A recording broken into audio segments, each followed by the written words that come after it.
Lovely to see you, David. Good morning. We started the show talking about Manchester United, and Phil Neville very much of the opinion that pretty much no matter what happens, they cannot fire their manager because that's what they've done. They've already tried doing that, and that is not the problem at United. They're not going to fire him, are they? Well, the latest indication I have, Rebecca, right up until some phone calls made just before coming on air, is that Erik ten Hag is in position, and there is no suggestion that that is going to change. Certainly not before we get some clarity over the ownership situation, which I'll come on to talk about in a short time. You never know in football, and of course there's the Bayern Munich game on Tuesday, and then Man United travel to Liverpool on Sunday. 5 years ago, after defeat at Anfield in almost identical circumstances in terms of place in the league and points after this number of games, Jose Mourinho was fired. But I think these are different circumstances for Erik ten Hag. There have been suggestions that large portions of the dressing room are against him.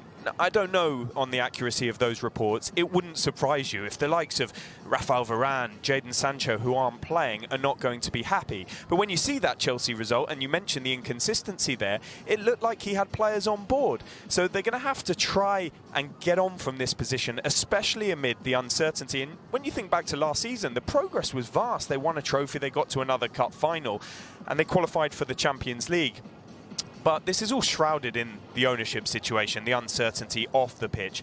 I've talked to you on a number of occasions, Rebecca, about the Ineos 25% investment. It's due to be announced this week, next week.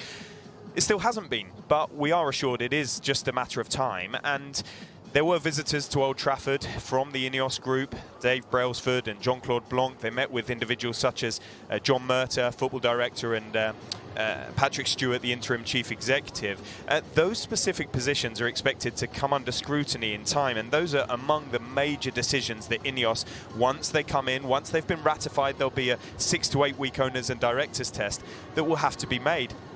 As will the contracts, the situations of the likes of Amrabat, Wan-Bissaka, Lindelof, Martial, who are out of contract in the summer of 2024. Erik ten Hag himself in the summer of 2025. Many of those have options to extend by a further year. What can they do in January? Not a great deal, to be honest. Their financial fair play situation is tight.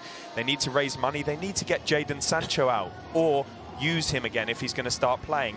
And meanwhile, their stadium, we're in a beautiful arena here. Manchester United need to invest in their stadium, Old Trafford, their training ground, Carrington. It's not a happy place there right now. Hi there, I'm Rebecca Lowe, studio host for NBC's coverage of the Premier League. Don't forget to hit subscribe to watch more videos all season long. And for even more Premier League content, from original series to live matches, head over to Peacock. And be sure to tune in for Premier League mornings every weekend on USA Network and on Peacock. We will see you there.